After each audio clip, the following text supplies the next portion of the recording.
Why is it that the women with the least likelihood of getting pregnant are the ones most worried about having abortions? Nobody wants to impregnate you if you look like a thumb. These people are odious on the inside and out. Ladies and gentlemen, the United States Attorney General. Oh man. Oh man. Dude, it has been quite a few days. We decided to ask Nick to stay off this show because we wanted to kind of temper the MAGA a little bit. Like anytime Nick's on, like I just want to like hype him up. Like it's hard for me to not, like, he's contagious, you know? And something kind of hit me yesterday. And it was just like this ominous feeling of, oh my goodness, what have we done? Have you felt that at all? I don't know if I felt that because I kind of knew that's what we were doing. Yeah. It was more like in my mind, like, what a fun week. But was it worth starting World War III? You know, it's kind of like I mean, I keep telling myself, no matter what, it's better than what we had, right? And the domestic stuff looks really promising. Like, the RFK thing today was really huge. I mean, I suppose having chlamydia is better than AIDS too. So, yeah, at least that's curable. Gates is promising, very. Like, I mean, I don't think he'll get in. No, but I doubt it. It's still promising, you know. But watching all of the Israel hysteria has been a bit startling. I mean, they were literally dancing around in the Israeli parliament from all the I actually people who have put that clip. I put that clip in just because we are gonna. Nick's only not here for tonight, and it's just because we've over the past 2 years have discussed like certain themes and you know like how things seem to be progressing towards something, and I just kind of got hit with this feeling like, man, even the story of Trump with him like the win in 2016 and him losing and then him coming back in 2024, like this comeback story, it kind of just made me feel like we are being lulled into something. And the right was so bashed down for years, especially during COVID, right? That we just wanted any kind of a win. Yep. And we get him, and why don't you bring up the picture that we put in the thumbnail? Maybe we'll start with that. I sent that to the between me and you. I put everything between me and you tonight. Oh yeah.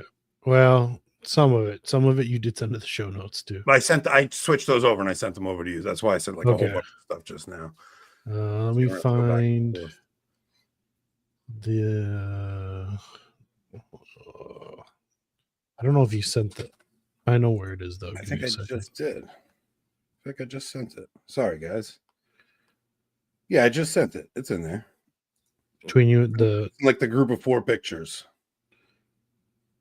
Oh, like yep, it is. Pictures, so it's with Ed. I was looking for this. Yeah, it's like a group of 4 pictures. So, okay, so the symbolism in this. Okay, so for anybody who doesn't know, the eagle was the symbol of the Roman Empire, and America brought back the eagle. Now, America was stupid and used a bird that's not technically an eagle, but that's beside the point. But it's still the eagle, you know? Yeah, yeah. And what is it that persecutes the church as John is writing the Apocalypse? The sea beast, Rome. It's Rome, and it's like the Jews. Mm-hmm. They're the ones that are putting the early Christians to death and martyring them, right? So you have the symbolism of this. Like, this is our foreign policy now. And the thing with what we're done. I can't help myself. I'm sorry. Well, to be fair, it's not illegal. We got to goop on ourselves a little. So the symbolism of that is just, it really is the two beasts of the apocalypse. Yeah. That it feels like we just invited this in. Now you have this excitement, and the whole point of at the end is that it's the elect who will be fooled, you know. And the church fathers talk about how when the Antichrist comes, there will be like throngs of schismatics and heretics awaiting him, and it's because of this insane Protestant eschatology that all we're hearing about. Mm-hmm. I mean, we have the clip of what position does this the Fox News guy have now? You know, only the person in charge of the nukes, Secretary of Defense. So he's the Secretary of Defense. Let's play. So this is a clip of him talking about rebuilding the Third Temple. Okay, now this is pure Protestant insanity. What we're talking about here. I know a lot of you probably saw this clip already. It was going around a lot today. So yeah, he's the Secretary of Defense. The left and right is a dialectical creation of the synagogue to get people to compromise on the way to the Antichrist system. That's really what it feels like is going. And the thing is, I don't want to put myself into a corner where I'm like, oh, this is it, the Antichrist is coming, you know, but you also have this freaking Immaculate Constellation project that they just announced yesterday. And it's almost like if you put together what we've talked about with Joshua Charles and you kind of put that with what we've talked about with Daniel O'Connor, it kind of just seems like we're walking ourselves right into this thing where Trump is going to be the president of the what do they call it? The not the unveiling. What is it? The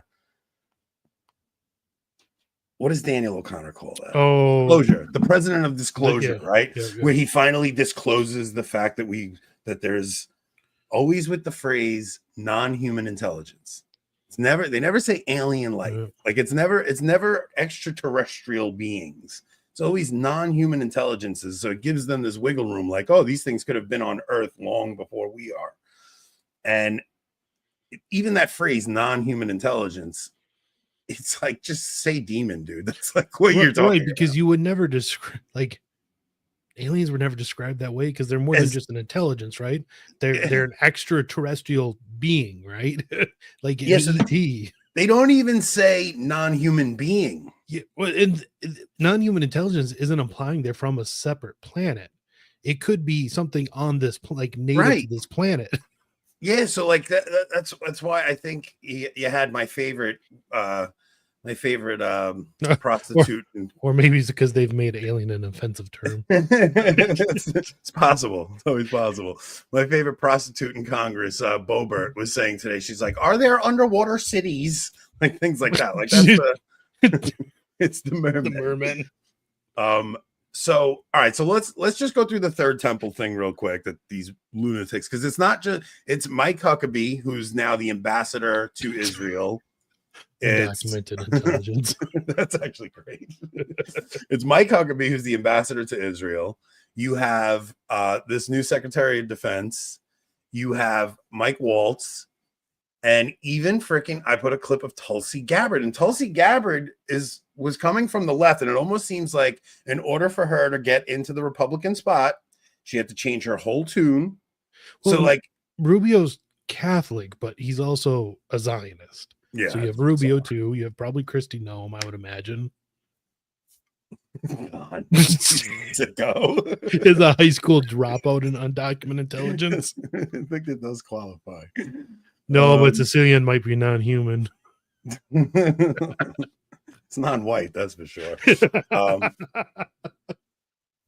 Yeah, so all of them, every single foreign policy pick he's made has made these kinds of comments. So let's play this video real quick if you guys haven't heard this yet. I mean, I'm sure everybody has by now, but tunnels, so much of the old city. And as you stand there, you can't help but behold the miracle before you. And it got me thinking about another miracle that I hope all of you don't see too far away. Because 1917 was a miracle. 1948 was a miracle. 1967 was a miracle. 2017, the declaration of Jerusalem as the capital was a miracle. And there's You know what else happened in 1917? Our Lady. Well, in the communist revolution in Russia. Yeah. no reason why the miracle of the reestablishment of the temple on the Temple Mount is not possible.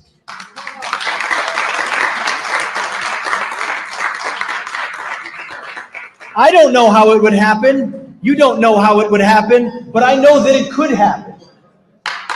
That's all I know. Do you know where he gave that speech at? The King David Hotel in Israel. What is that?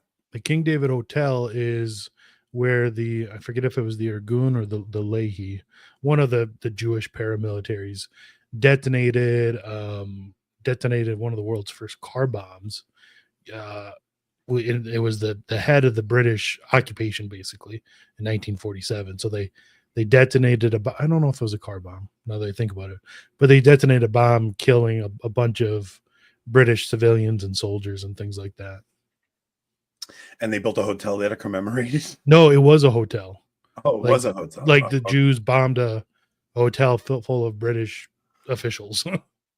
Yeah. So, I mean, this stuff kind of scares me, man. It's okay. So the Protestant eschatology is basically like, these people think if they build the third temple, it will usher in the rapture and the millennium. And like they'll be taken up to heaven, and then the great tribulation will happen on earth. So they're all for this idea of building a third temple because they think, oh, we'll get raptured while the rest of the world burns and suffers, but they don't care. It's like, well, we're going to be raptured. It's an insanely preposterous idea. But what it really looks like is, while we have Francis, the eyes are not really on the church from the world, right? But after Francis, and I've always kind of thought this, that after Francis, we're going to get somebody that doesn't play the games he does. And that's when you're going to get a separating of the church. You're going to get like an actual schism, not just the one that's there already. Like, there is a schism already. I mean, you look at what Strickland did yesterday. I just saw there was an Italian priest who got excommunicated. Francis put him in the clerical state because he questioned Francis's legitimacy. I just want to address the fact that the Israel now, they're not the descendants of Abraham, not religiously and not even genetically.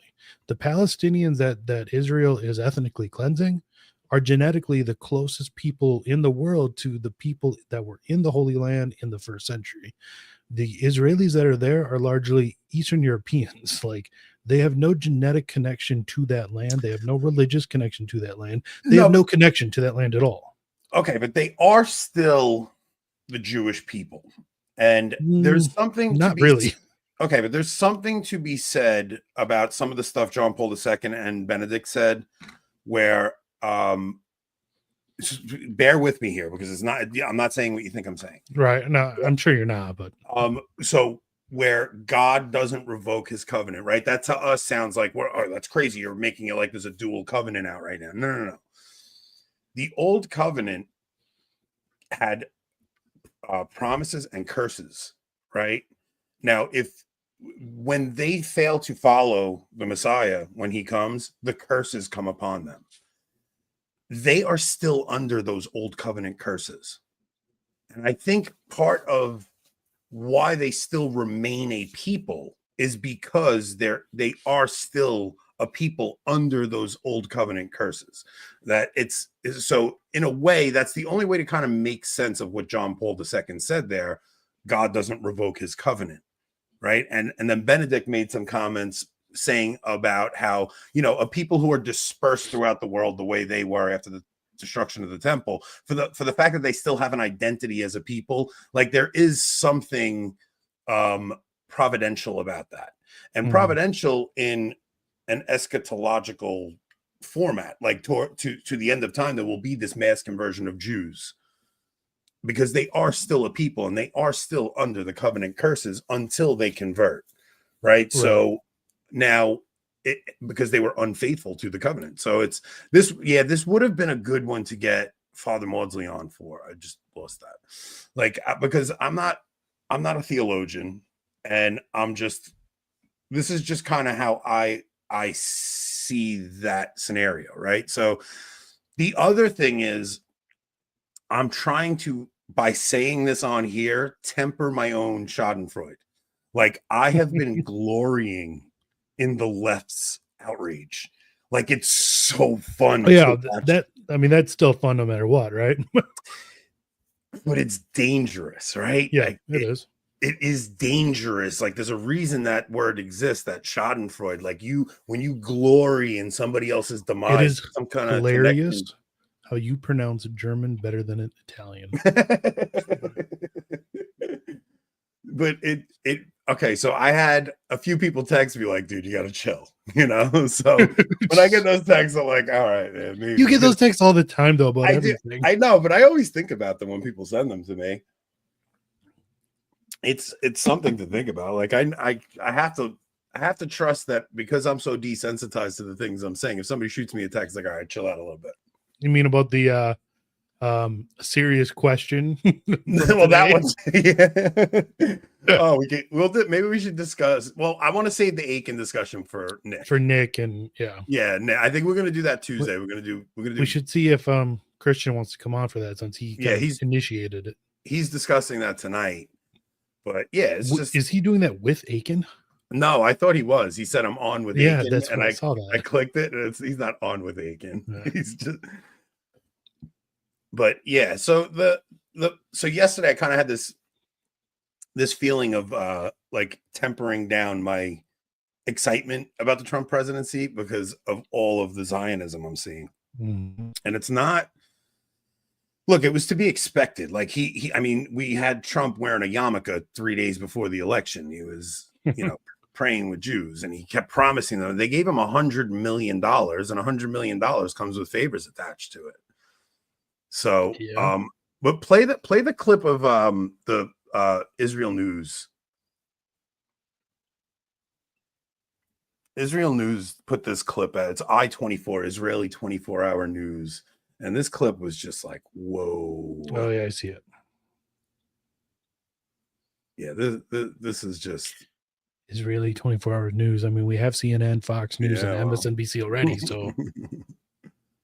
The pick of Mike Waltz as the national security advisor. And I don't want to exaggerate and say that Israel, the government here, and its supporters are breathing a sigh of relief over these picks. But certainly, I think some of the concerns they had about the next administration have been eased by picking certainly these three, and especially Marco Rubio, Mike Waltz, people who have, for example, spoken with I-24 News just in recent months about their strong support of Israel and their concerns over Iran. Not just breathing a sigh of relief, Colin. They're dancing the horror right now at the prime minister's office with these selections by Donald Trump. I mean, we were expecting some isolationists possibly in those positions, or maybe some who lean at least a little bit toward Trump's new foreign policy and the MAGA foreign policy.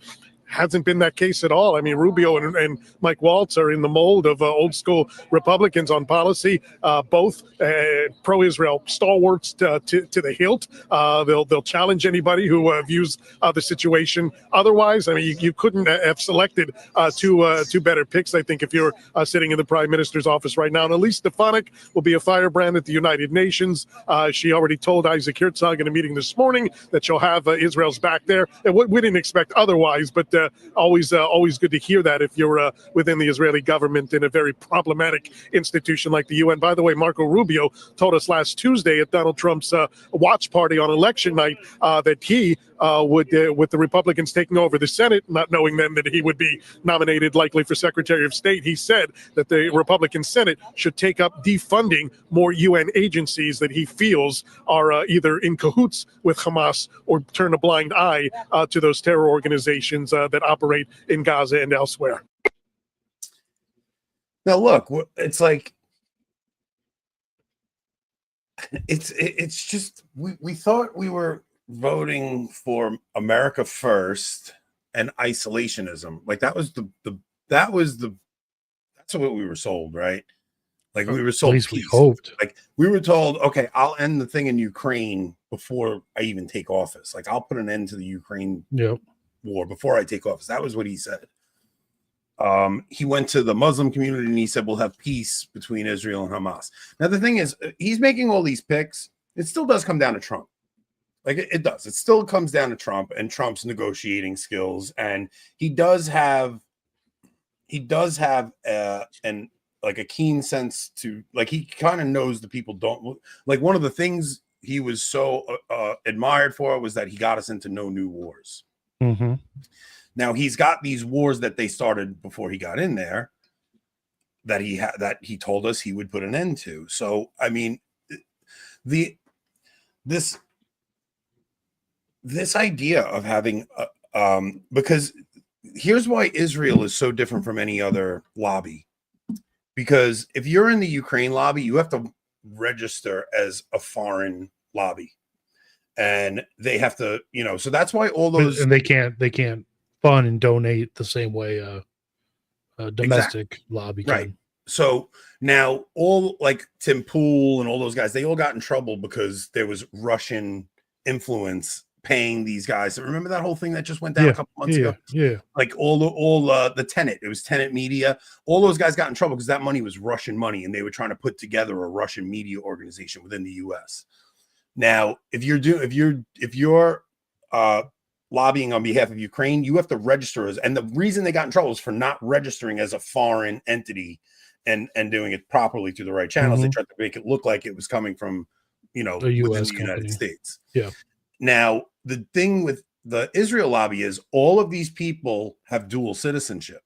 So that's why when you're a Jew, if you're born in America, you get an offer to come to Israel and they give you dual citizenship.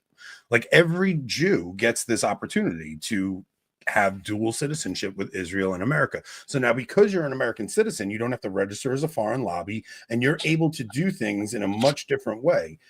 If the I in AIPAC stood for Italy, they would shut it down. Of course they would. So you had Thomas Massie was on Tucker Carlson a few months back, and he said every single congressman and every single senator has an AIPAC person. Like every single one, except Thomas Massie. He's the only one that doesn't. And that means every single one of them have to say it one more time. So every single one of them have to get, so it's this isn't just foreign influence. Like it's almost like, I mean, when October 7th happened, you had a congressman who was a dual citizen with Israel show up in his IDF uniform. Yeah.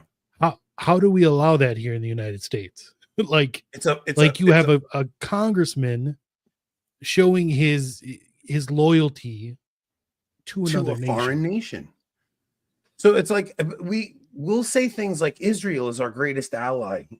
Israel is the only free democracy in the Middle East, but this is crazy. It's really like, it's more like we're doing their bidding. Yeah, like we're doing their bidding. It's insane. This country the size of New Jersey in the Middle East has so much influence over our government.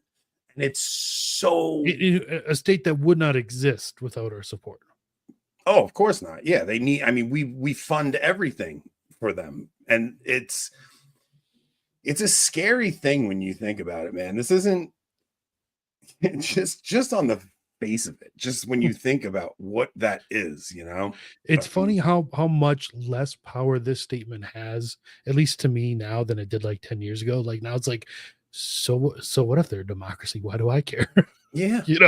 But what's crazy to me is how much my mind has been changed on this topic over the past few years. I mean, I would have been, that's kind of why we were even saying with Nick the other day, how, look, you're never going to get a candidate in there that doesn't rah Israel, right? But you were hoping that Trump wouldn't pick. I mean, I got so excited when he said we weren't going to have what's his name? Freaking Rubio?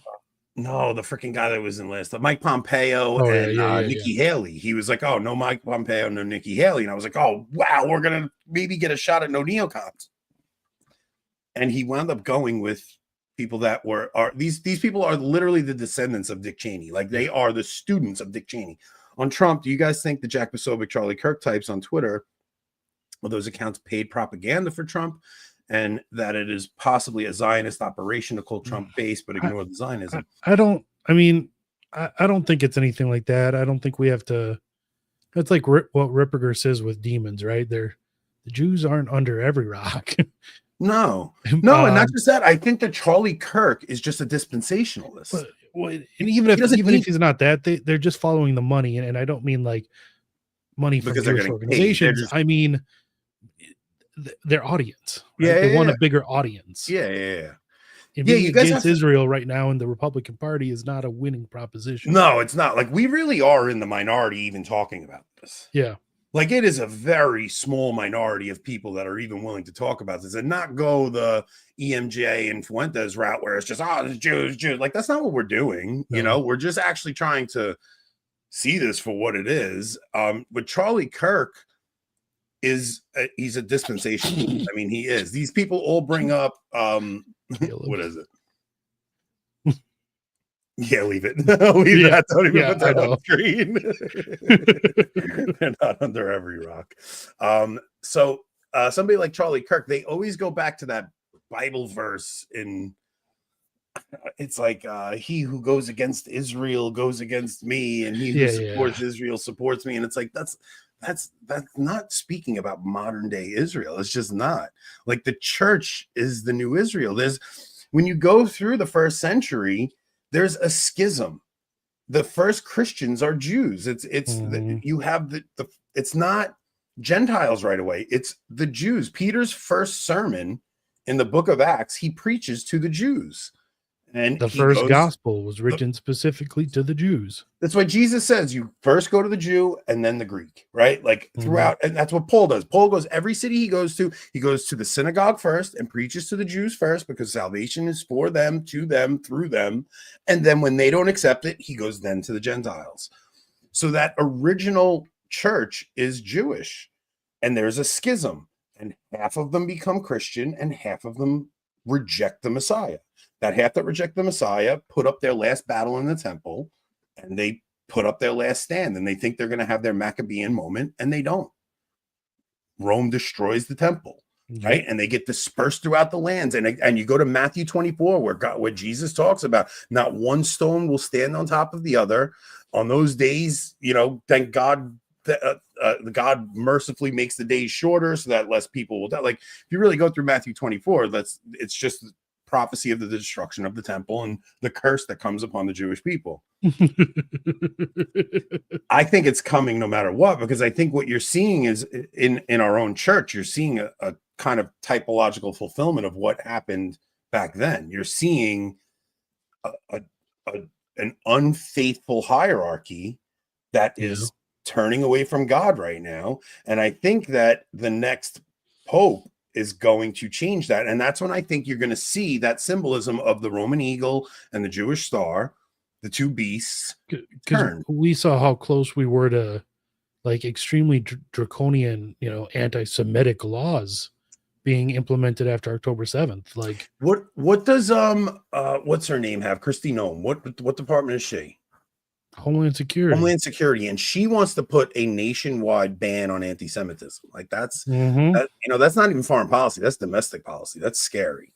And like, the church's official positions are considered by them to be anti-Semitic. Yeah, the official positions and everything, like, since the council has been changing the language and stuff. But what you're going to see in my mind is Trump is here to dull our senses. Okay.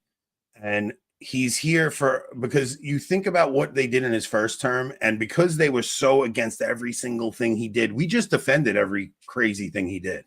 It was like, they're just after him. They're just after him. And we're going to get put in that situation again. They're going to try and block all his appointments. And we're going to be defending people that we shouldn't be defending.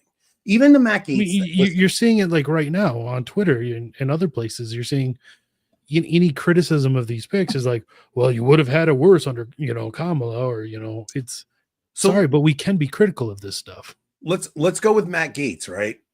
Matt Gaetz had an investigation on him for him transporting a 17-year-old girl across state lines, right? The guy was known to be, I mean, this is supposedly before he was married, right?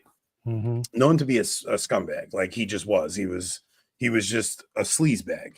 Now, we're all excited that he's going to go into the AG office and be the attorney general.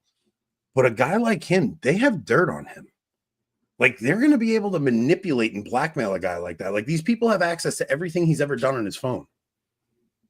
Do you really want a guy like that being attorney general, or do you want a guy of impeccable moral character that can't be bought, that can't be blackmailed, right? That's the whole thing with Francis picking certain cardinals because they're all blackmailable. Like you don't want people that can be blackmailed in these positions because you think they're going to go in and clean house, and in reality, they're going to go in and somebody that's in a position to know is going to go, "You're not doing that. We'll put on a show and we'll make it look like you're doing that, but you're not going to touch any of the actual infrastructure to mess with anything.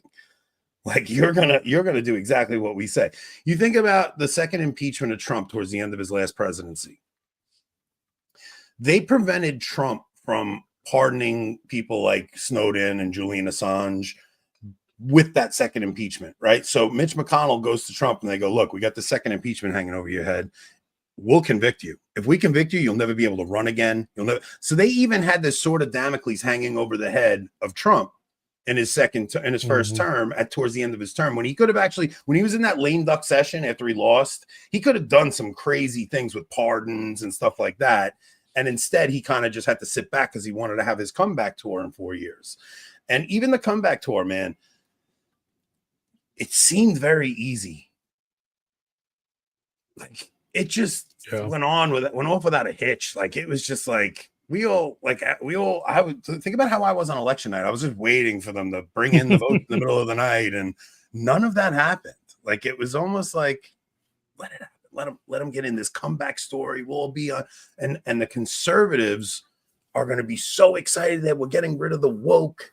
And we're getting, this is all stuff like these culture war issues are designed specifically to keep us at each other's throats. They're designed specifically for things that 99% of us will never encounter in our lives. Like 99.9 people, even if your kid goes to a school and they're being taught this ridiculous gender stuff, your kid's not going to be trans. I mean, I think the statistics are showing otherwise right now. Yeah, but Rob, the statistics are, if you don't want your kid to be trans, just be a good man and a good woman. Like if you have a solid marriage and your kids have good role models. I mean, look, social media is going to manipulate kids. Not with public school, dude. I mean, no, you're right. You're right. But it's still this issue and all of the issues that they have us fighting each other. That's why it was so weird when Robert Kennedy came in and started talking about things that actually do affect us. It's like, wait a minute. Like they have us fighting over the trans issue, which is going to affect 1 in 10,000. And meanwhile, like all of our children are getting sick. Like all of our children are getting sick right before our eyes. We're feeding them garbage poison every day. The trans thing is like 1 in 20, man. You think so? Well, yeah. If it's not the whole gay thing, non-binary. The gay thing is 1 in 5 now. Yeah. Well, it's definitely effective. It's propaganda, right? It's 100% effective. I'm not saying I don't mean it's not affecting us at all. Of course it is, but it's a culture war issue meant to keep us fighting with each other so that we don't look at the real thing going on, right? It's a classic example of divide and conquer, right? So it's a real issue that we have to fight against. It's a real issue there. It's not like it's just made up and it doesn't mean anything. It's absolutely a war we should be fighting against. It is demonic. It is diabolical. But at the same time, it is meant to distract us from the real crap that they're pulling and what they're really doing behind the scenes. And it just seems like all of the stuff we've endured in the church for the past decade with Francis, all of it. I mean, everything. You think about what this last decade has been, man. Like 10 years ago, we were all watching Catholic Answers. We were all like 10 years ago, gay marriage was illegal. It was illegal. Can you believe that? It's crazy. So you think about how much the world has changed in a decade, right? And it's it just feels like things are starting to amp up. And now this whole thing with Trump, and it's kind of why I didn't want to have Nick on tonight, because I didn't want Nick to be arguing against every single thing I'm saying here. I mean, he would have, because like that's kind of his thing now. I don't want to like double team him. Yeah, and I kind of wanted to get some of these thoughts out without being challenged on them. Like I kind of want to work through some of this stuff. It's just been kind of on my mind. Like I just kind of got hit with this feeling of like, whoa, what did we do? Like, whoa, this is wild, man. And look, a lot of the stuff that we're watching is old clips of people. You know, it's an old clip of Rubio talking. It's an old clip, but this stuff, man, when you see the Israelis dancing, last time they did that was 9/11. You know, it's like, and you see they're dancing in Netanyahu's office. That's not by accident. There's something to that. And I mean, I've heard Mike Huckabee say there's no such thing as a Palestinian, and these are just Muslims trying to take Israel. There's no such thing as a settlement. This is just Jewish land, things like that. It's like, that's some scary freaking stuff, man. Because 100 years ago, 11% of the population was Christian. Since Israel took power, it's dropped to 2%. Yeah. Now that's not because of the Muslims. You're talking about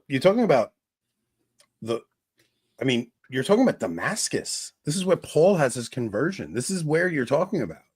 Like Palestine is the birth of Christianity. That whole area was Christian, all of it. I mean, Islam came in too. Don't get me wrong. It's not like just like Islam. Like that is the birthplace of the Christian church. Is that whole area over this, the Holy Land? The Holy Land. We fought the Crusades for them. Like these were Christian lands. Prior to 1948, Lebanon was, I think, like 80% Christian, and now it's 50% some. It's they bombed Damascus earlier today. I mean, come on, you think you have to really think about these things without like the label of, oh, you're anti-Semitic. Like that's just nonsense. That's not what I'm just looking at it from a theological perspective of, we know all the fathers said that there will be throngs of heretics and schismatics awaiting the Antichrist. We know that I think if it's not unanimous, it's pretty damn close to it that the Antichrist will be of Jewish descent. Yeah. He is going to come as the Jewish Messiah, right? So if you get this situation of a third temple, even the prospects of it being built. So like Jason earlier today said, I can't wait till they try and build it and God strikes the earth like he did on the Julian, the apostate, but it may not be time for that.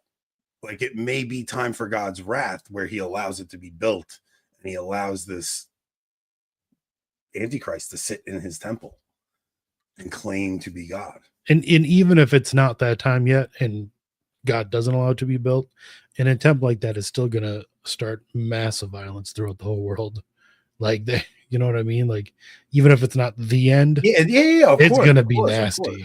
Yeah, it's going to be nasty. And we wanted an end to the foreign wars. Like that was Trump sold us on America first. Like I really was so hopeful for a different presidency, man. Like I don't want a doom pill either. I don't want a black pill. Like there's a lot to be hopeful about. This could all just be like, it doesn't necessarily mean I'm right about any of this. It's just thoughts that are going through my head, right? Yeah. Like I hope I'm wrong. Like this could be Trump goes in, ends Ukraine, makes Netanyahu make a peace deal, and we get peace in the Middle East, and we show a position of strength, and that is enough to ease hostilities in the region. Like at that's least hold it off for 4 more years. Like, yeah, I don't think we're gonna get anything worse than like his first term, right? And as far as like, I don't think it's likely we get a lot worse than his first term. And the first term, as far as like peace went, obviously was very good. I just also don't like, the last week has been people like reveling in it, right? And everyone's saying, oh, I'm almost sick of the winning. Like you do have to be realistic. It probably won't be as bad as everything we're saying it could be. Yeah. But we're also not really winning, guys. we just didn't lose. Yeah, well, and also like all these picks he's making doesn't mean they'll get confirmed either. They all have to pass Senate confirmation unless he puts them in through recess appointments, which is possible. Yeah, we'll see if he can do recess appointments, but like it's interesting to learn how the government works too. Like I'm learning things as I go because I never paid attention to politics like this before, you know. Who was it? Man, Father. The priest who follows me. The only one? Oh, there's a few, but Father, those are the D. Dwight Longnecker? No, he blocked me. He has me blocked. He used to follow me. He blocked me now. I don't know why. Well, I did see someone else who followed you today. Yeah, I have the Protestant Pope follows me, guys. But not the woman. No, James White, the actual Protestant Pope follows me. He said, so look, Gates, let's say Gates doesn't get confirmed. That might be the perfect opportunity to slip him in that Florida Senate seat that Rubio gave up. Yeah. So Rubio gave up the Senate seat. So Gates just resigns from Congress, and everybody's like, oh, if he resigned from Congress and he doesn't get the seat, that's amazing. We got rid of Gates. No. They'll put him in Florida as a senator, and then he'll move up in rank. So he's either getting the AG spot or he's going to get that Florida senator spot. And a lot of people are saying too, like, he very well may have been chosen for the AG spot with no intention of him ever actually getting it. Just he'll be the point of contention. Everyone tries to stop him, and then everybody else gets in. So it's the big ask, right? That's what Trump's known for. You do the big ask, and then all right, fine. But then again, if they don't get Gates, like Trump could bet anybody he wants after him. Yeah, exactly. You don't know who he's got lined up after him, but they can't just keep denying the confirmations. Yeah. So it's like, all right, you don't want Gates, but you're going to get this guy, you know? All I know is I hope RFK starts some sort of tribunal and pulls Father Matthew Schneider in for everything he did during COVID. That right? Hey, you guys mute me? That's not good. Not anymore. Not since I started doing the show with him.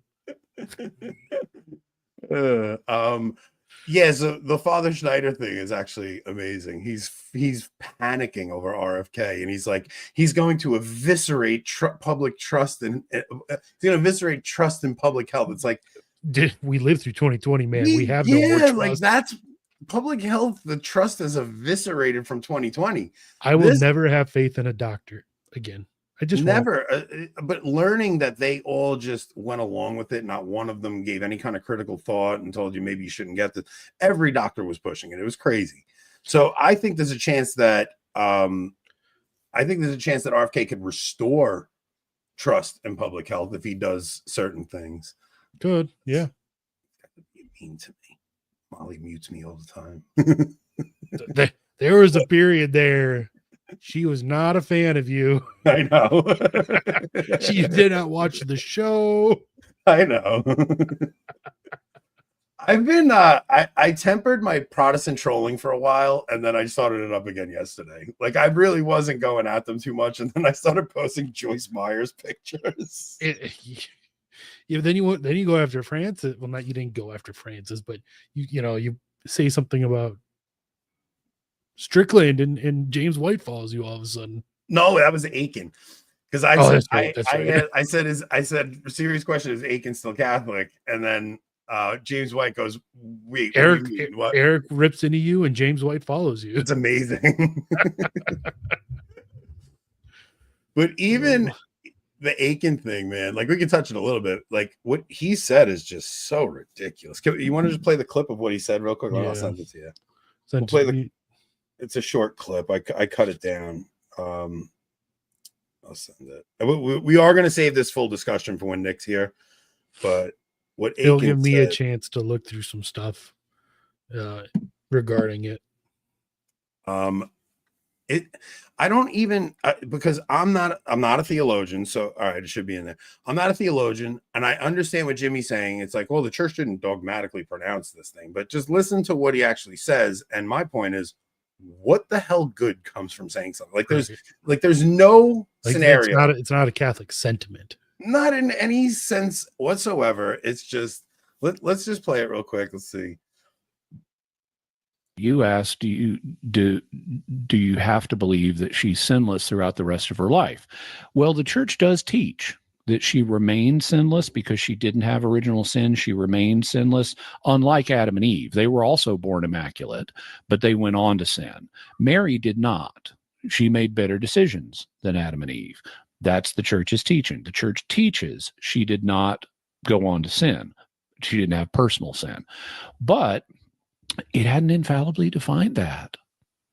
That is not something that has been infallibly defined by a council or a pope. And so even though it's the church teaching, and even though some theologians would say, well, it's not a matter of faith, but it's proximate to the faith, formally speaking, this is a non-infallible teaching. And therefore, if one had really good reasons, one hypothetically could disagree as an exceptional case. Yeah, he's wrong. He's confusing infallibly defined with like de fide dogma. It's not de fide dogma because it hasn't been formally defined by a council or a pope, but it is certainly a level of doctrine that is infallible in that you are required under pain of sin to believe. Like, dude, it's like, no, like if you cannot be a Catholic and believe that Mary sinned, I'm sorry, like you just can't. Like, I don't care about. And here comes my saying. To be fair, yes, at no point did he say he believed that Mary sinned. I'm not accusing him of that. I'm not. Don't want to accuse him of that. Accusing him of that. I'm just saying there's no scenario where if you believe Mary sinned, you can validly, like, there's no scenario. Like, there's no believing that is a sin. There's no hypothetical that exists where it's like, well, if you had a good enough reason, there's no good enough reason. The church teaches this. Yeah. And the Immaculate Conception dogma, like, what's the point of believing she was immaculately conceived if she hypothetically could have sinned afterward?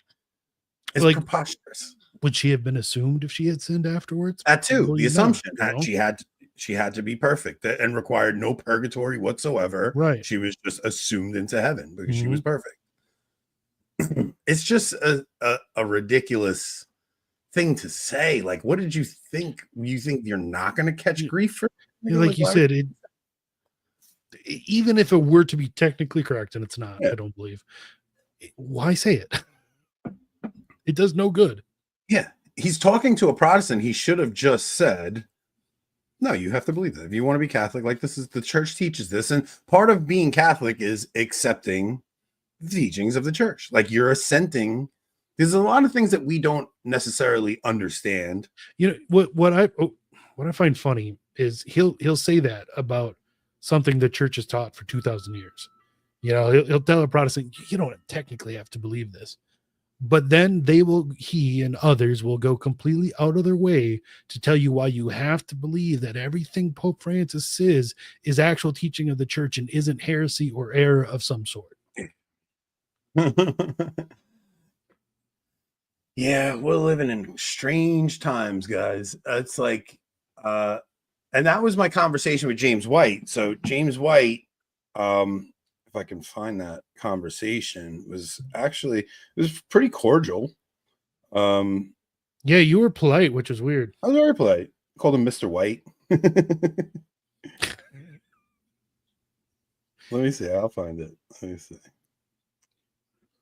We should have had Jimmy Fakin on to help us. I know. I was thinking about asking James White to come on and talk about what me and him talked about in the thread, because James makes some interesting points about the difference in the way he debates now versus whoa.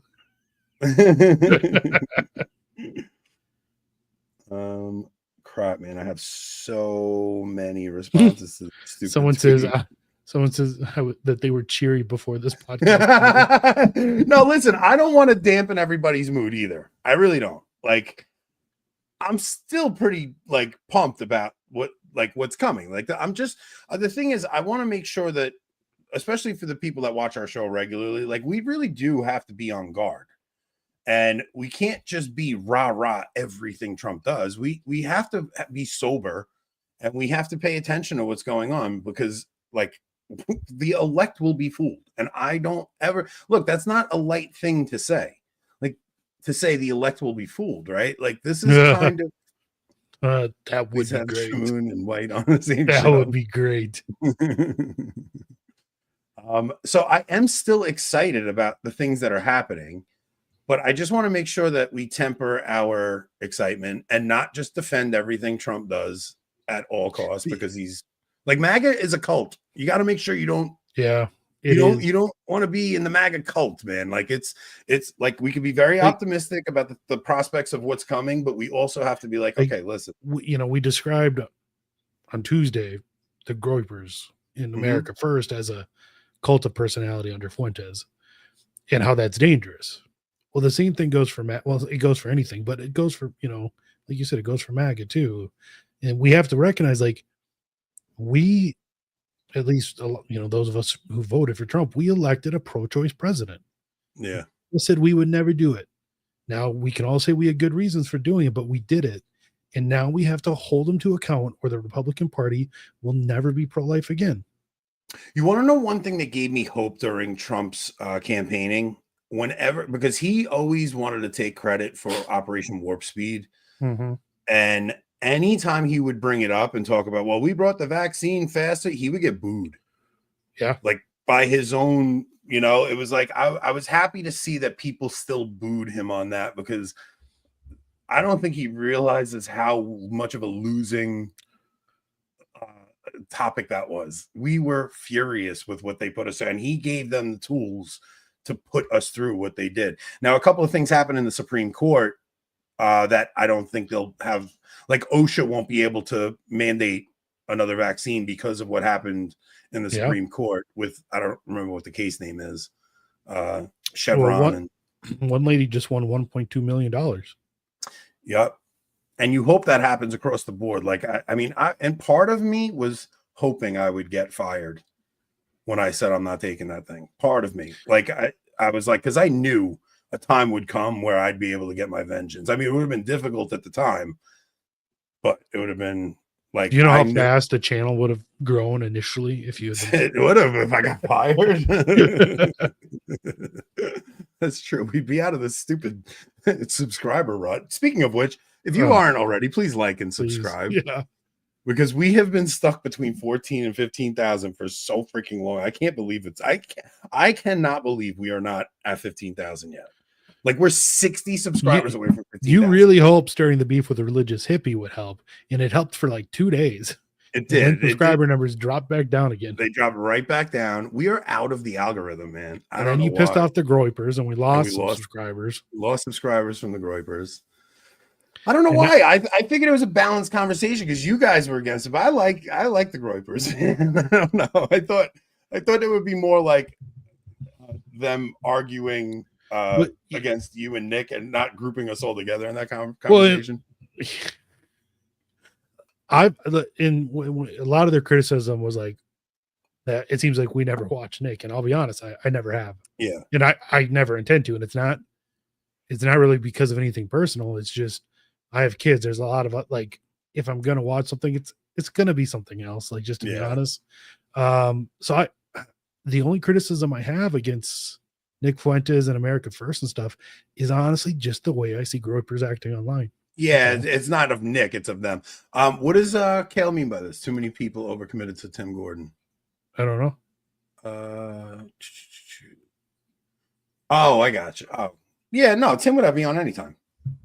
Yeah, that's the other thing. We haven't been getting like our regular like guest thing that we were like early on when this channel grew a lot. It was because I was reaching out to Taylor Marshall. We have Father Isaac on, and then we kind of developed reaching out. You were bugging them until they came on, and then we kind of found our own audience.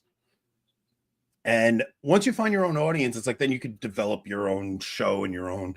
And it's a pain in the ass to keep asking people to come on, and then you got to think of conversations you're going to have and stuff. But we should reach out to that. And just over the last well, it's like 6 to 9 months. Like everyone's been busy with church craziness, political craziness. Like maybe now with the election done, and maybe things. I don't know if they'll calm down, but well, January, me and Rob were talking about. So like I'm going to Italy in 2 weeks, and then I come back, and then it's the holidays. But we were thinking after the new year, we're going to try and do something a little different. Like we'll do more shows, just me and Rob. Maybe we'll have Nick come once a week instead of twice a week. Like we want to see what we could do a little different with the show. Yeah. So we might do something like that. We might.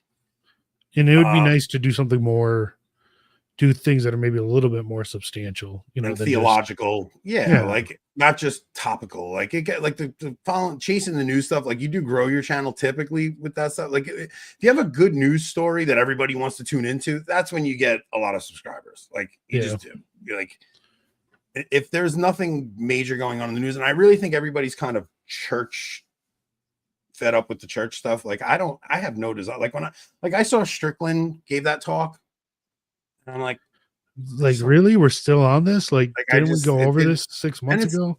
Nothing against Bishop Strickland. It's just, what are we doing? Like you're not going to get all the bishops to take your side in this. All you really did was put yourself out there more to get in trouble, to have maybe Francis do to you what he did to Vigano. And the people that were in your camp were already in your camp, and the people that weren't in your camp are now probably a little bit more upset at you. And it's not even that I disagree with anything he said. I didn't really listen to the whole thing. I didn't go through the whole thing, and I was thinking about doing it tonight. We should go through the Immaculate Constellation statement, though. I was going to say, I think they're talking about aliens. We haven't gotten to the aliens yet. We have false titles in our shows. No, so look, I'll tell you when the channel is going to grow again. When Francis passes. That's what I mean. Like you get to a point where you're just like, all right, Strickland gave a talk and called Francis out again. It's like, it's not something that I disagree with. I just don't know what we get at this point. Like that stuff was so exciting early on, right? When people first started coming out and saying, all right, I'm this is a problem. Because it was new, and everybody was like, never heard Catholics speak out against the Pope at a time like that. It was all new. And then you kind of just get desensitized to it after a while. And it's like, when Strickland actually got taken out of his office, that was a big deal. But I think we're at the twilight of this papacy. I think everybody is just waiting for it to end. Like, and it's a sad thing to say that we all just want this papacy to end, but it's kind of where we're all at. We're just praying that something new comes. And I think when that happens, I think that's when you'll have people excited about Catholicism again. They'll be interested in church stuff again. And that's when, we'll get new people checking out what's going on. I do want to talk about the Immaculate Constellation thing. So which one is that? That's it's the report I sent in. So this is about this alien program, and that's why I think there's a chance that Trump is going to be the president of disclosure, and it's all going to coalesce in something like you're going to have people freaking out. It's about it's this thing about aliens and stuff.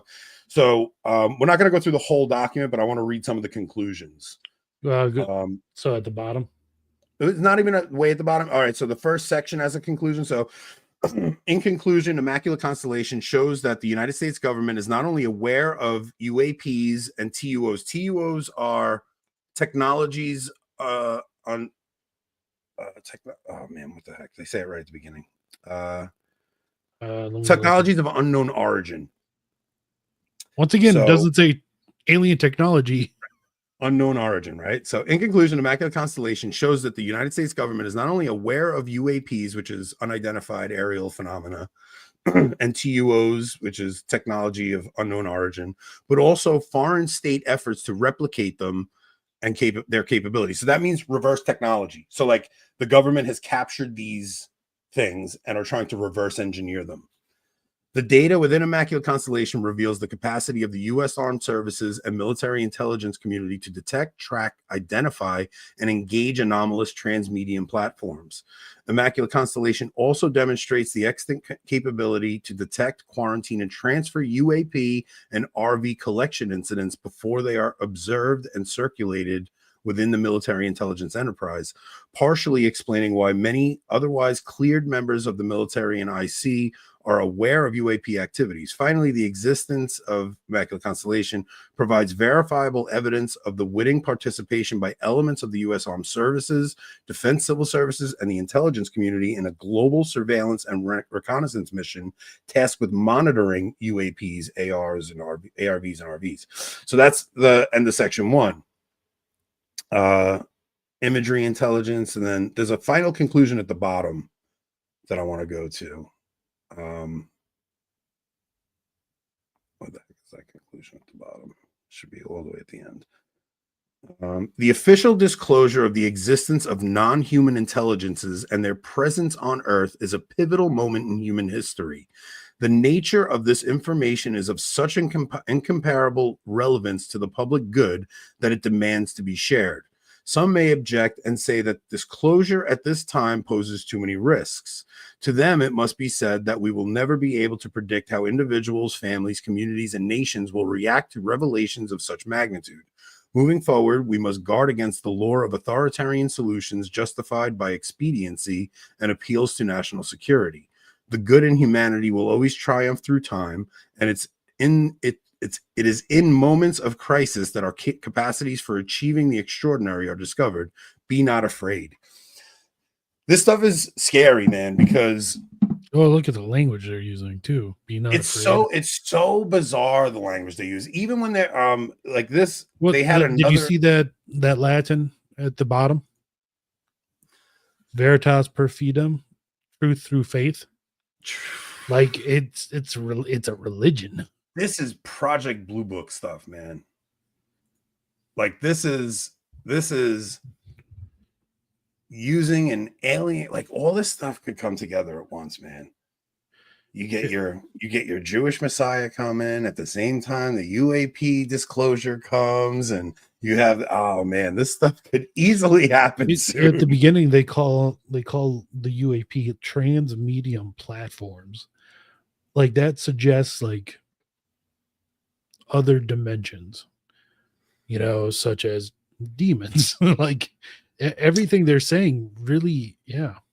Look, it's a strange thing because we spent the last, when was the Enlightenment starting? It was right around the Reformation, a little after 1700s, maybe. Yeah, 1700s. 1700s. So you spend the last 300 really starts years. After like the English Civil War in like the mid 1600s, but yeah. So like 350 years or something they spend.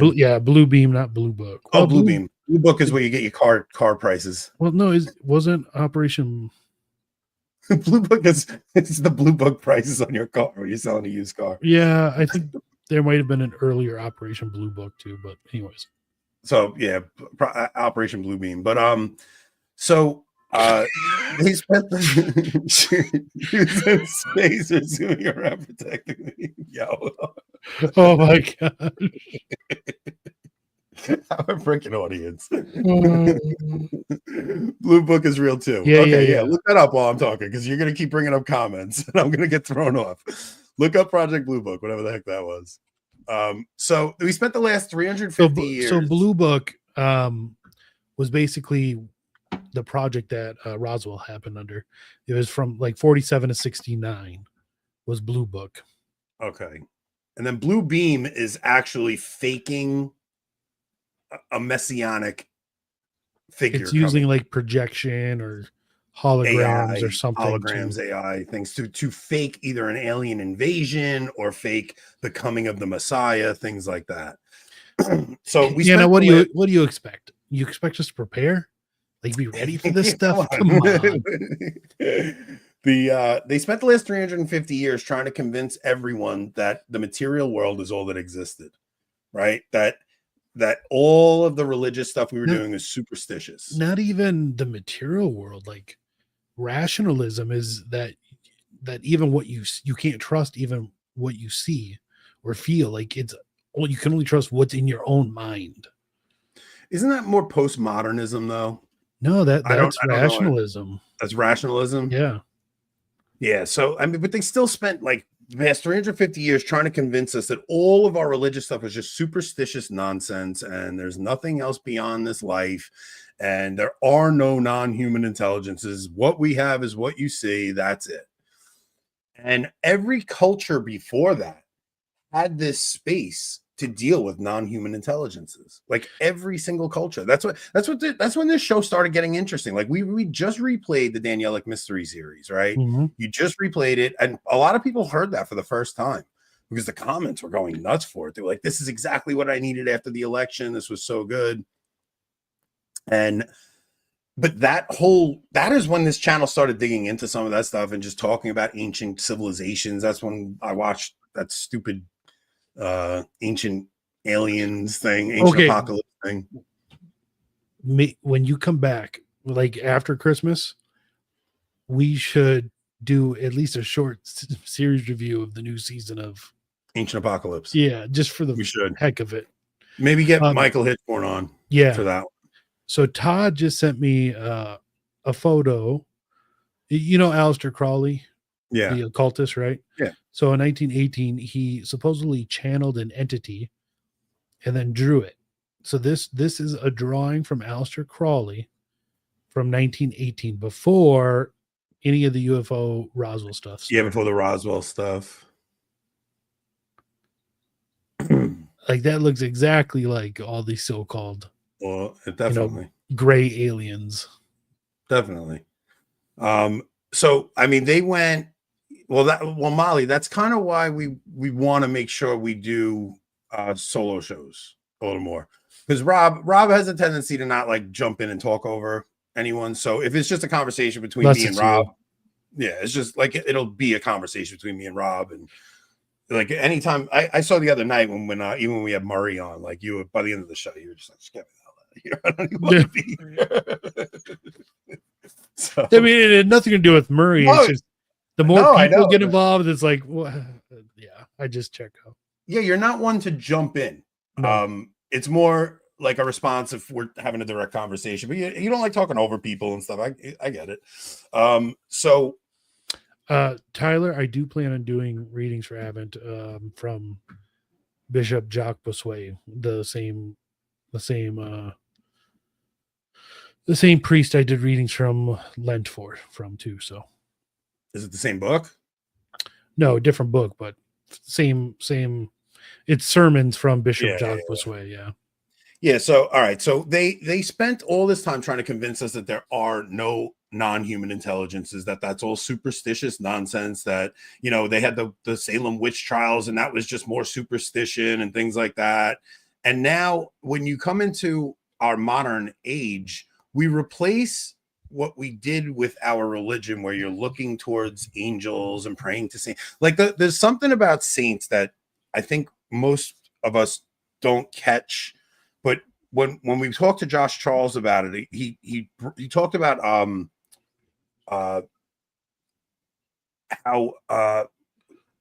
the saints will be like, when Christ is talking to the apostles, he tells them that they will be principalities, right? Like, so like they'll be the stars. That's why in the apocalypse, when it talks about a star falling from heaven, that's really a bishop, right? Like symbolically, it's a bishop falling from his seat or falling into heresy, things like that. So when you had even patron saints of cities, like those are principalities that would govern that city, right? Yes. The angel sort of principalities who fell in that saint is filling that principality spot in heaven. Exactly. So there used to be a fallen angel, a demon over that city. Mm-hmm. And then when you bring in the bones of a saint, like you read this through church history, they would bring in the relics of a saint and that demon would go running. So this saint then becomes the patron saint of that city, and it becomes the new principality that governs, right? Yeah. And it's like, this is so important when you really understand how the church spreads, and like the saints become these principalities throughout the world. When you start to get rid of that, these new principalities come in. people start looking to like, what the hell is going on? And they replace saints who are the governing principalities with aliens and crap like that. But they're just the fallen angels coming back into the principality. It's the reason why, and Flanders has talked about this a lot, including in his book, but it's the reason why you'll have heresy pop up time after time again in the same places. You know, why like southern France, you had the Cathars, the Albigensians, and then later you had the Huguenots. It's why Germany's consistently a problem throughout history in terms of heresy and schism. It's because these are areas where these fallen angels, you know, are in control of. They're the, like you said, the principality of that area. Yeah.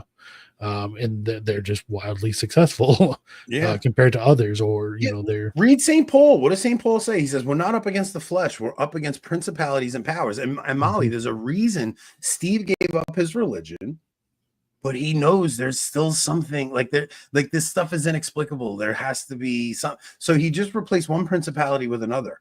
So instead of having a saint that he has, in communion with a saint, he's just communing with some other entity at that point. Like that's what's going on here. And when I've said her name. I'm not giving. Yeah, he says it quite often, actually. I mean, I thought she says it on Twitter too. So I don't know. So the idea that that the saints are principalities really kind of struck me, right? So when we talk about like the communion of saints and things like that, and we've talked about it on the show before, like if you don't read about a saint, like you don't really have a relationship with them. It's when you kind of read about them that you fall in love with them, and that's when you develop a relationship with them. And that's why you do have particular saints. And I'll tell you, any saint you read about, you will fall in love with. It's just the ones that you've been exposed to that you have a devotion to, because those are the ones that you read their story a little bit, you know? I don't know if it's like, there are definitely, like, I definitely respect more every saint that I learn about, right? But there are definitely some that you do just feel a greater connection to, kinship with. Yeah. Yeah, maybe they share a part of your personality. Maybe they share, but it's this little part in them where you see a part of the personality of Christ in them. It's not the whole Christ, but there's something about them that whatever you love in the saint, it's just Christ in them that you love, Yeah.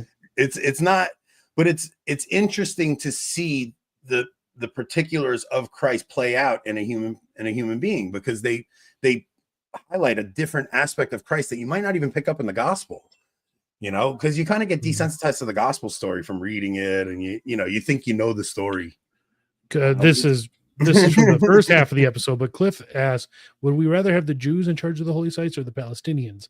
100% the Palestinians, because they are Palestinian Christians. Yeah, no, I know, but I know what he's getting at there. It's like they'll make sure they keep it for tourism, right? But they also spit on nuns and things like that. The Palestinian Christians, I think they would tell you that the Palestinian Muslims probably are more lenient to them than the Jews. Yeah, look, I've never been to the region. I've never been to the Holy Land. I don't know. Yeah, I'm just guessing. It's just me secondhand information, but I think this would be good. An episode about the different colors of angels. I'd have to learn that. Yeah, interact with the world. Like you have the power. I forget. So you have the virtues, obviously.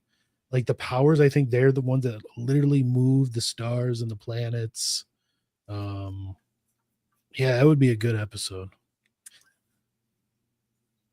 Just the different aspects of how the saints still are, like, because there's not two churches, it's one church, right? Like there's it, and it's hard for us to fathom that, but there's one church and those saints are still interacting with us in some way. But you should find out who your patron saint of your city is, and you should ask for their intercession for your city. That's something I think I've never done. If you're lucky enough to have a patron saint, for your city, yeah. I mean, I would imagine New York does. A big city will definitely have one. But yeah, if you don't, then make sure to pray to the guardian angel of your city. Yeah, because every human entity in the world, both humans and political entities, has a guardian angel. Yeah. So you have a guardian angel. Your marriage has a guardian angel. Your family has a guardian angel. Your city does. Your state, your country, so on and so forth. Who's the saint for Long Island? Who's the saint for Long Island? Rita, Impossible Causes.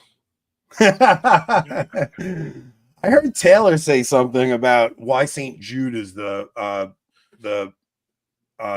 patron saint of lost causes. So if St. Jude's name is really Judas, right? Jude Thaddeus, yeah, but they called him Thaddeus to separate him from Judas, but he was Judas Iscariot. Yeah. But they're both Judas, right? So you wouldn't want, and especially in the Latin, it's the same. So now in English we changed it to Jude, but you wouldn't want to pray to Saint Judas, because it would be like, I'm not going to pray to Saint Judas. But if you had a really lost cause, you would cry out and say, Saint Judas, please. So he became the saint of lost causes. What funny story. So when I first got my 1911, I was looking for different grips, right? Because they've been around for 100 years. You can buy custom grips for anything, right? So I was looking for like Our Lady of Guadalupe grips for my 1911. So I'm on all these Spanish, Mexican sites looking for Our Lady of Guadalupe grips, and they also had all these Saint Judas grips, and I'm like, oh no, is this Santa Muerte demonic, stuff? Yeah, Santa Muerte. And so I did a little research. I'm like, no, just in Mexico they call Saint Jude or Saint Jude Thaddeus. They call him Saint Judas still. So so that's how that custom came to be, because Judas Maccabee be like, my name is ruined. Don't worry, Saint Anthony of Padua and Saint Anthony of the Desert feel the same way too now.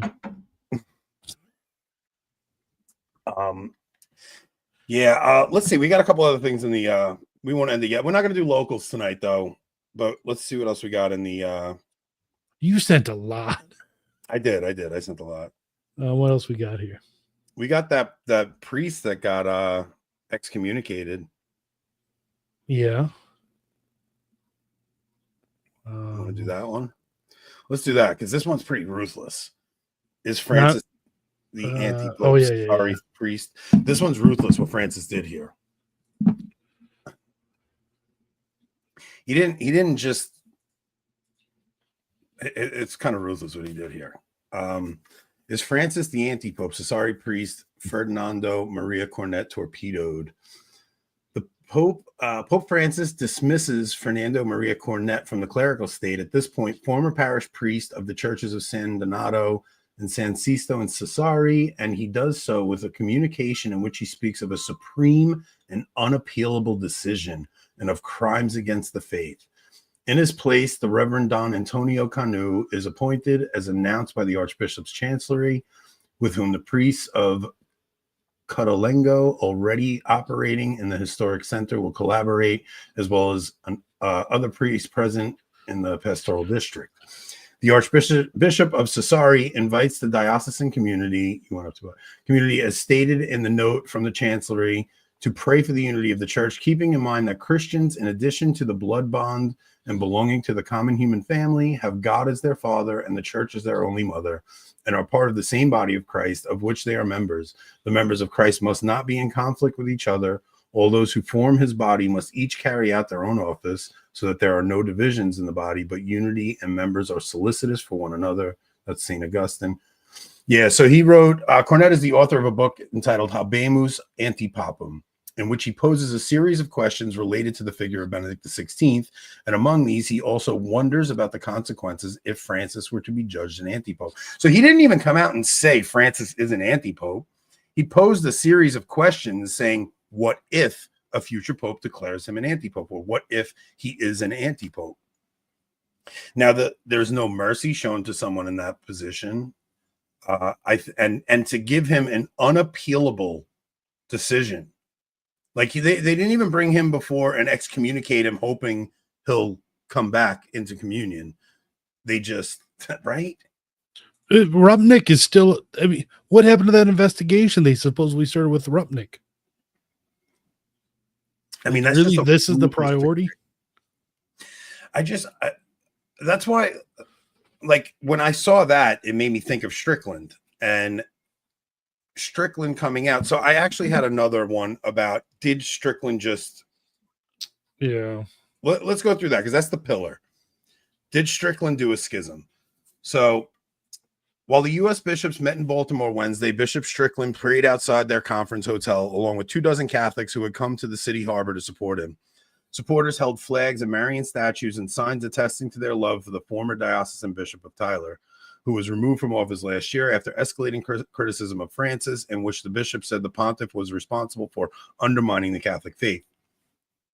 After he led the rosary, Strickland stood at the podium and read aloud a letter he said he had prepared for the occasion, addressed to his brother bishops inside the conference hall. Speaking directly about his criticism of Pope Francis, Strickland said that synodality, a key theme of the Francis pontificate, represents a new religion, and that Pope Francis has abdicated his responsibility to serve as the primary guardian of the deposit of faith because of pontifical statements that are unambiguous denials of the Catholic faith.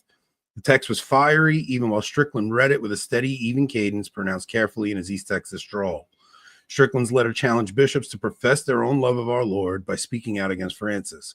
For his own part, Strickland said his observations of the papacy had reached a devastating conclusion. The man who occupies the chair of St. Peter does not love the truth. I mean, that's a way of skirting around saying the man occupying the chair of Peter is not the Pope. As he challenged bishops, I don't know. Right.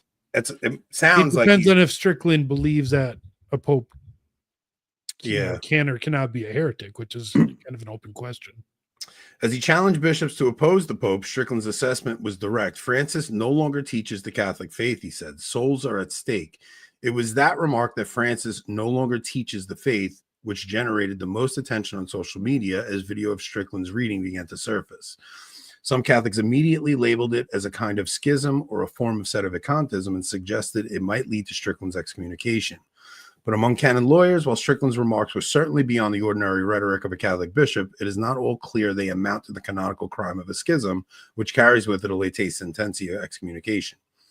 Schism is the refusal of submission to the Supreme Pontiff or of communion with the members of the church subject to him. Because schism is a canonical crime and thus directly related to a formal ecclesiastical penalty, canon law mandates that it be interpreted strictly. This means that for something to be sanctioned as schism, it can't just be like schism or similar to it. It has to be clear that a person has publicly and directly refused to yield or accede to the Pope's authority or directly refuse ecclesial communion with other bishops. Strickland, for what it's worth, is not known to have defied in practice the governing authority of the Pope. Whatever his rhetoric, in fact, when he was removed from office, a moment which might have become a flashpoint, he accepted the Pope's decision on the matter and vacated that office. If he wanted to defend himself against charges of schism, it is easy enough to point to the fact that at the most crucial moment of his episcopal life, he did exactly what the pontiff told him to do, whatever his feelings about it were. And while he has offered an incendiary rhetoric, sharp criticism of the Pope, Strickland has not denied that Francis possesses the office of the Roman pontiff, which would make him a sedevacantist and by definition a schismatic.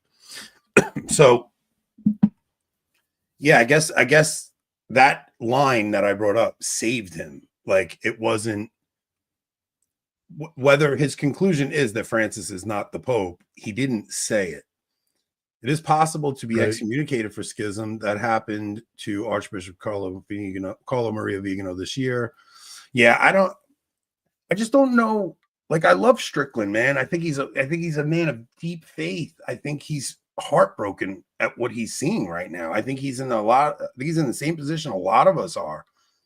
I just don't know what comes of this stuff. Like, you would hope it would inspire other bishops to come out, but I think everybody's just like, man, what am I going to do? I'm going to speak up now. I got a year left, maybe 2 years left. If Francis was a healthy young man, Pope, I think you would see more more bishops rallying to Strickland, maybe Burke, Surratt, things like that, people like that. But yeah, you're right. I think they're just waiting them out.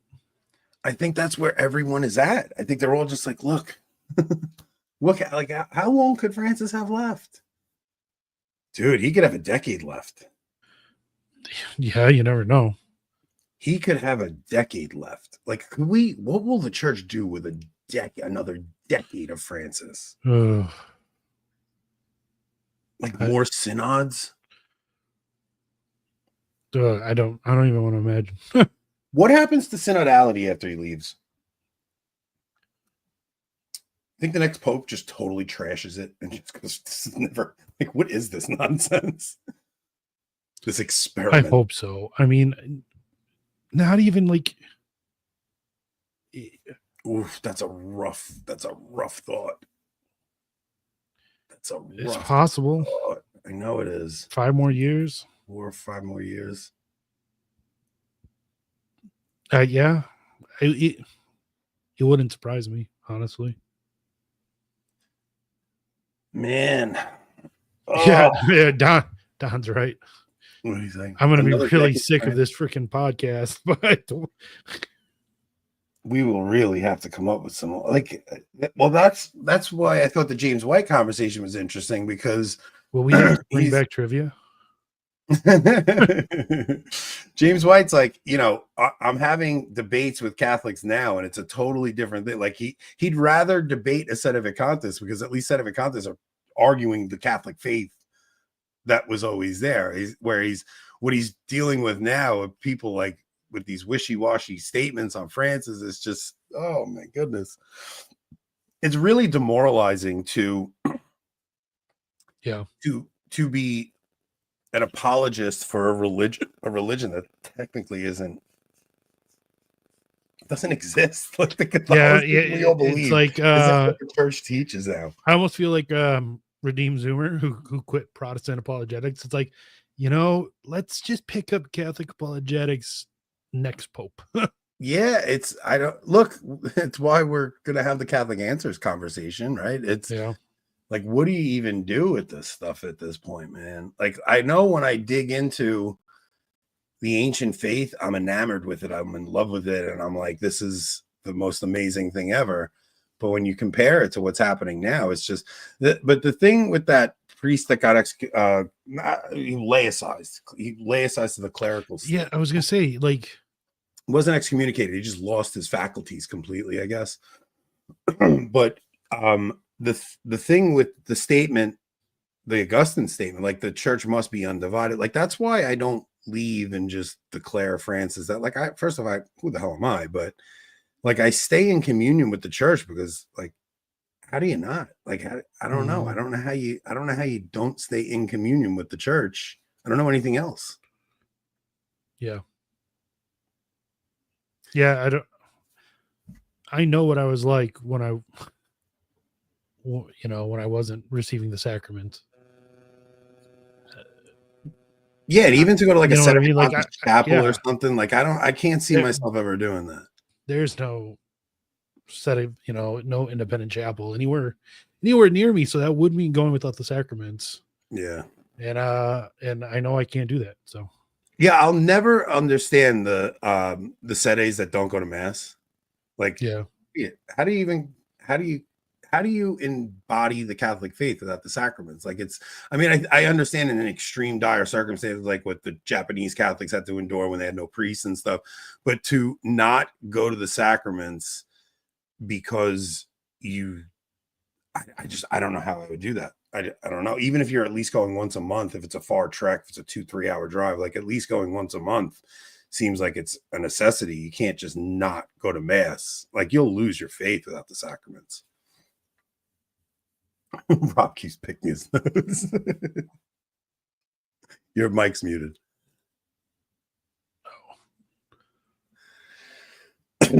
Well, yeah. All right. Well, we did an hour and a half tonight. I guess.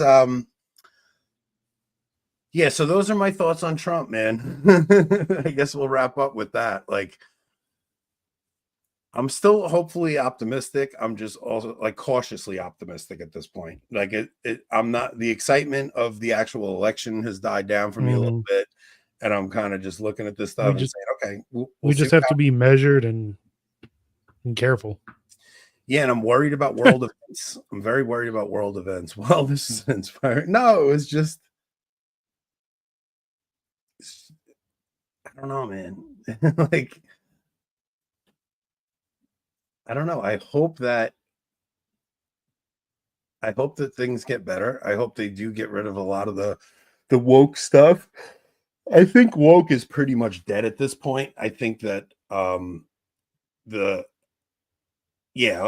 why we're going to try and do these a little more often. They're a little bit slower paced shows. It's not, the optimism of the young whippersnapper, but there's just the reality of, I want to keep an eye on world events. I want to keep an eye on the symbolism of what happens, because I think when Francis goes, I think that's a big deal. What happens next in the church, I think it's going to be, I don't think it's just going to be another Francis, man. I don't know what happens, but I think schism is upon us. And I think that's when you're going to see this entity turn on us. He is a choir boy, so I would, that's why he has that choir boy energy. He's on fire. I actually think I'm about to be sick. So Anthony, I'm going to let you end the show. All right, go ahead. Do your thing. All right, guys. You guys, you know what? I'll do a solo show. What do you guys want to talk about? Oh, no. I'm not going to be that sick. Not going to be that sick. Okay, no, really, I'm going to go though. All right, go ahead. All right, so Rob's heading out. All right, we'll see you guys on Tuesday. Let me see if I can end this thing. Let's see. All right, Rob, feel better. You guys super chat me. I'll stay for a few minutes. Let's see. I think Rob's dying. All right. Really, this show's ending on a whimper. All right. Nobody's got any questions for me? I'm going to bounce. All right, guys. I'll see you guys on Tuesday, and we'll go from there. The outro and